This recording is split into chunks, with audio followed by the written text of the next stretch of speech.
Hello friends, a warm welcome to all of you in my YouTube channel Akhilesh education centre. This is Akhilesh Kumar. दोस्तों, आज हम लोग class 11th में physics पहला अध्याय जिसमें हम लोग आज चर्चा करेंगे प्रकृति में मूल बल, फंडामेंटल फोर्स इन नेचर। इस पर हम लोग चर्चा करेंगे और देखेंगे कि इनमें कितने मूल बल होते हैं और उनको हम लोग विस्तृत से जानेंगे। चलिए हम लोग स्टार्ट करते हैं अपना टॉपिक, जिसका नाम है प्रकृति में मूल बल। तो प्रकृति में 4 मूल बल हैं हमारे पास। कितने हैं? तो प्रकृति में 4 मूल बल हैं। 4 मूल बल हैं। इनके नाम हम लोग सबसे पहले जान लेते हैं। तो सबसे पहले आता है, चारों हम लोगों को पढ़ना है, गुरुत्वाकर्षण बल। गुरुत्वाकर्षण बल ये है पहला। दूसरा हम लोग जो पढ़ेंगे जिसका नाम है कौन सा बल? तो वैद्युत चुंबकीय बल। दूसरा है वैद्युत चुंबकीय बल।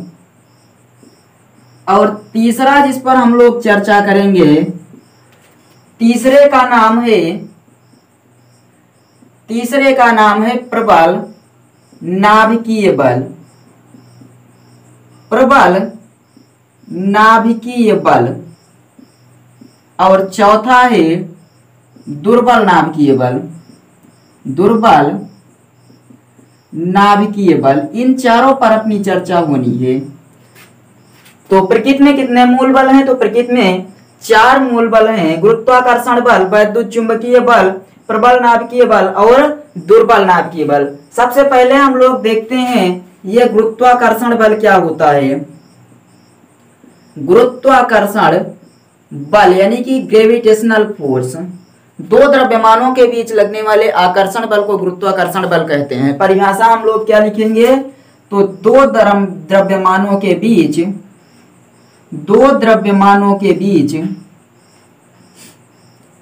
लगने वाले आकर्षण बल को, 2 द्रव्यमानों के बीच लगने वाले आकर्षण बल को गुरुत्वाकर्षण बल कहते हैं। गुरुत्वाकर्षण बल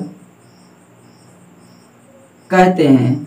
ये हो गया गुरुत्वाकर्षण बल की परिभाषा। अब हम लोग यहाँ पर चर्चा करेंगे न्यूटन के गुरुत्वाकर्षण का नियम।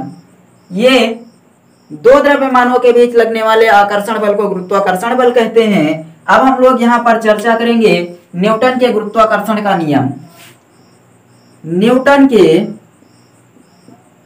गुरुत्वाकर्षण का नियम। गुरुत्वाकर्षण का नियम ये क्या होता है? तो इस नियम का प्रतिपादन न्यूटन जी ने किया था। इनके अनुसार हम लोग क्या पढ़ेंगे? 2 द्रव्यमानों के बीच लगने वाला आकर्षण बल। ध्यान से देखिएगा, 2 द्रव्यमानों के बीच लगने वाला आकर्षण बल,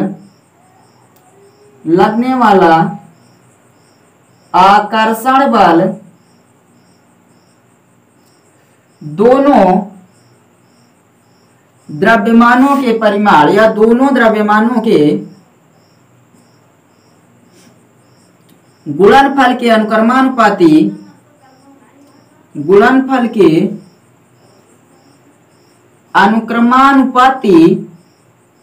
तथा उनके बीच की दूरी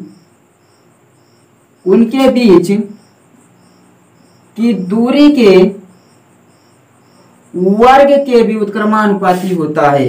वर्ग के व्युत्क्रमानुपाती होता है। 2 द्रव्यमानों के बीच लगने वाला आकर्षण बल दोनों द्रव्यमानों के गुणनफल के अनुक्रमानुपाती तथा उनके बीच की दूरी के वर्ग के व्युत्क्रमानुपाती होता है। अब आप लोग यहाँ ध्यान देंगे, मान लीजिए हमारे पास एक द्रव्यमान m1 है, दूसरा m2 है, जिनके बीच की दूरी क्या है? r है, तथा इसके बीच लगने वाला आकर्षण बल F है।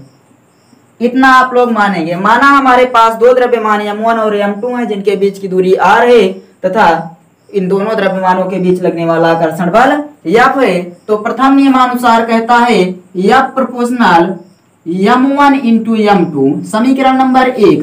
दूसरा है F proportional 1/r², equation number 2। ये कह रहा है दोनों द्रव्यमानों के बीच लगने वाला आकर्षण बल द्रव्यमानों के गुणनफल के अनुक्रमानुपाती तथा उनके बीच की दूरी के वर्ग के व्युत्क्रमानुपाती होता है। दोनों नियमों को हम लोग मिलाएंगे तो हमें प्राप्त होगा F proportional m1 m2 by r²।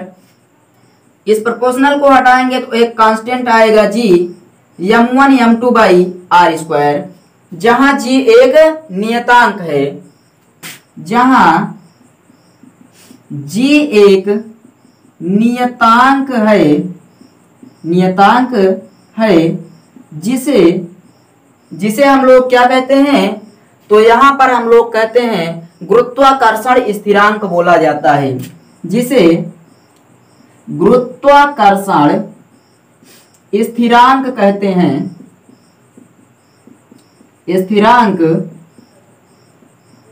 हैं। गुरुत्वाकर्षण स्थिरांक का मान होता है g बराबर 6.67 गुणे 10 की घात -11 न्यूटन मीटर स्क्वायर प्रति किलोग्राम स्क्वायर।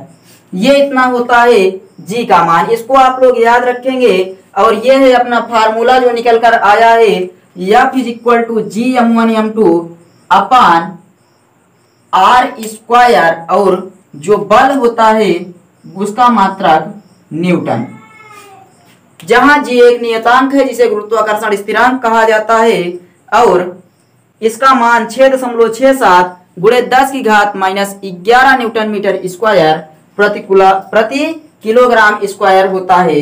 नोट पॉइंट में लिखेंगे सदैव आकर्षण बल। सदैव आकर्षण बल मतलब गुरुत्वाकर्षण बल जो होता है वो सदैव आकर्षण प्रकृति का होता है। गुरुत्वाकर्षण बल हमेशा आकर्षण प्रकृति का होता है। जल्दी से इसका स्क्रीनशॉट ले लीजिए। उसके बाद हम लोग चलते हैं और देखते हैं वैद्युत चुंबकीय बल क्या होता है।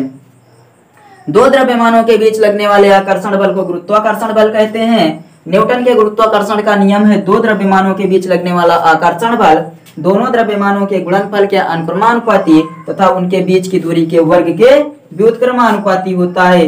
इस समीकरण को बनाएंगे F प्रोपोर्शनल m1 m2 समीकरण नंबर 1 और दूसरा F प्रोपोर्शनल 1/r²। दोनों को मिलाएंगे F प्रोपोर्शनल m1 m2 अपान r²। प्रोपोर्शनल हटाएंगे तो एक कांस्टेंट आएगा g, जिसे हम लोग एक नियतांक है जहां गुरुत्वाकर्षण स्थिरांक बोला जाता है, और इसका मान 6.67 गुणे 10 की घात -11 न्यूटन मीटर स्क्वायर प्रति किलोग्राम स्क्वायर। और गुरुत्वाकर्षण बल जो होता है वो सदैव आकर्षण बल की प्रकृति का होता है। इसको जल्दी से नोट कर लीजिए। अब हम लोग चलते हैं और देखते हैं वैद्युत आकर्षण बल क्या होता है। चलिए, आप लोग आई थिंक नोट कर लिए होंगे या फिर स्क्रीनशॉट ले लीजिए। तब हम चलते हैं और देखते हैं वैद्युत आकर्षण बल क्या होता है। जो वैद्युत आकर्षण बल होता है ये आकर्षण और प्रतिकर्षण दोनों प्रकृति का होगा। ध्यान दीजिएगा, वैद्युत आकर्षण बल में आकर्षण, इसको हम लोग वैद्युत चुंबकीय बल कहते हैं। वैद्युत चुंबकीय बल में आकर्षण एवं प्रतिकर्षण दोनों होता है। तो यहाँ पर हमें जो मिलेगा वैद्युत चुंबकीय बल अथवा जो यहाँ पर प्रतिकर्षण होता है, दो आवेशों के बीच लगने वाले आकर्षण अथवा प्रतिकर्षण बल को वैद्युत चुंबकीय बल, आप लोग यहाँ पर हेडिंग लिखेंगे वैद्युत चुंबकीय बल। ये क्या होगा, तो दो आवेशों के बीच लगने वाला आकर्षण अथवा प्रतिकर्षण बल। दो आवेशों के बीच लगने वाले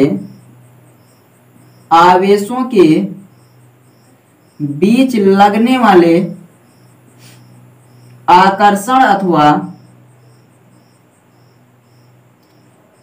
प्रतिकर्षण बल को, आकर्षण अथवा प्रतिकर्षण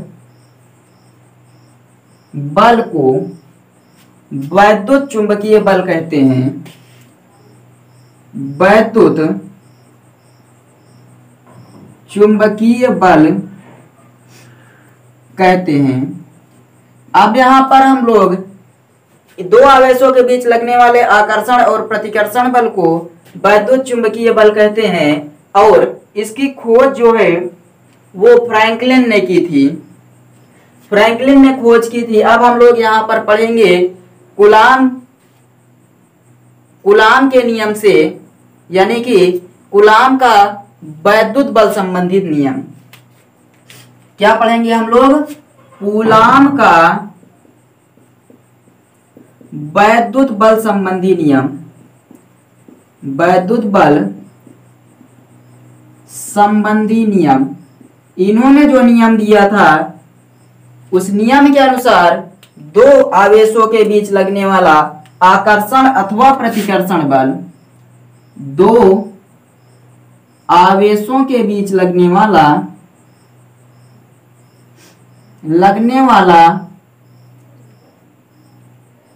आकर्षण अथवा प्रतिकर्षण बल दोनों आवेशों के मात्राओं के गुणनफल के अनुक्रमानुपाती, मात्राओं के गुणनफल के अनुक्रमानुपाती तथा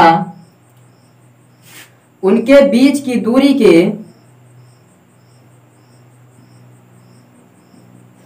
वर्ग के व्युत्क्रमानुपाती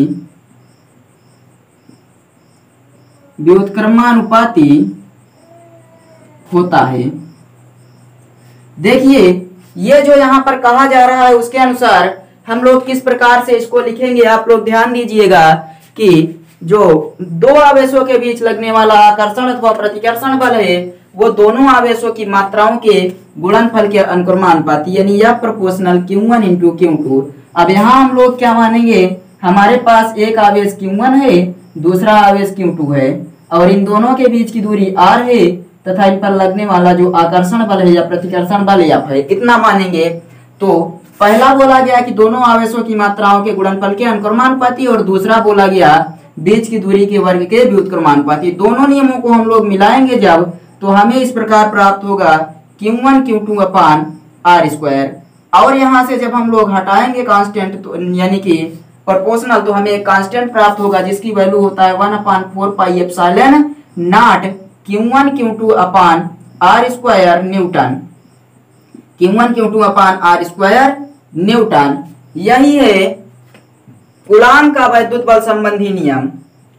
और इससे इस फार्मूला जो हमें निकल कर प्राप्त हो रहा है 1/4 pi epsilon not Q1 Q2 upon r square, और यहाँ पर आप लोग इसकी वैल्यू देख लीजिए। जब आपसे कहा जाए 1/4 पाई एप्सिलॉन नॉट बराबर 9 गुणे 10 की घात 9 न्यूटन मीटर स्क्वायर प्रति कूलाम स्क्वायर होता है, और मात्र एप्सिलॉन नॉट की वैल्यू 8.85 गुणे 10 घात -12 कूलाम स्क्वायर प्रति न्यूटन मीटर स्क्वायर होता है। इसको आप लोग याद करेंगे क्योंकि ये याद करने वाली चीज है। जल्दी से आप लोग इसको नोट कर लीजिए, जल्दी से नोट कर लीजिए। तब हम चलते हैं और देखते हैं अपने जो तीसरा नियम है प्रबल नाभिकीय बल, उस पर चर्चा कर लेते हैं कि प्रबल नाभिकीय बल क्या होता है और ये किस प्रकार कार्य करता है। तो आप लोग इसको नोट कर लीजिए, जल्दी से एक बार समझ लीजिए। दो आवेशों के बीच लगने वाला आकर्षण अथवा प्रतिकर्षण बल को वैद्युत चुंबकीय बल कहते हैं। वैद्युत चुंबकीय बल, कूलाम का वैद्युत बल संबंधी नियम, दो आवेशों के बीच लगने वाला आकर्षण अथवा प्रतिकर्षण बल दोनों आवेशों की मात्राओं के अनुक्रमानुपाती तथा उनके बीच की दूरी के वर्ग के व्युत्क्रमानुपाती होता है। दोनों नियमों को हम लोग मिला देंगे तो हमें ये फार्मूला प्राप्त होगा और ये वैल्यू प्राप्त हो जाएगी। इसको आप लोग याद कर लीजिएगा। तीसरा अब हम चलते हैं और देखते हैं प्रबल नाभिकीय बल क्या होता है। तो प्रबल नाभिकीय बल का मतलब होता है नाभिक के भीतर जो आवेश होते हैं उन पर कार्य करने वाला बल। नाभिक के भीतर आवेशों पर कार्य करने वाला बल, यानी कि नाभिक के भीतर आवेशों के बीच लगने वाले बल को, आवेशों के बीच लगने वाले बल को प्रबल नाभिकीय बल कहते हैं। प्रबल नाभिकीय बल कहते हैं, प्रबल नाभिकीय बल कहते हैं। नाभिक के भीतर आवेशों के बीच लगने वाले बल को प्रबल नाभिकीय बल कहते हैं। जैसे दो न्यूट्रॉनों या दो प्रोटॉनों के बीच जो बल लगता है, जैसे दो न्यूट्रॉनों या दो प्रोटॉनों के बीच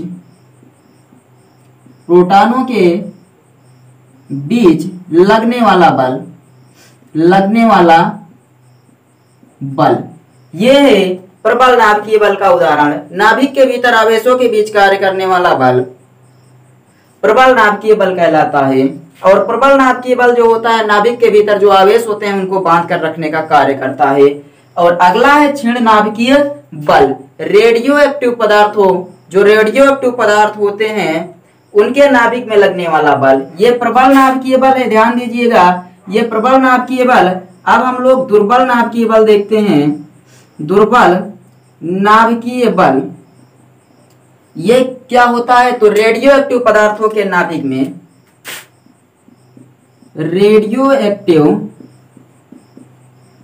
पदार्थों के नाभिक में नाभिक के बीच लगने वाला बल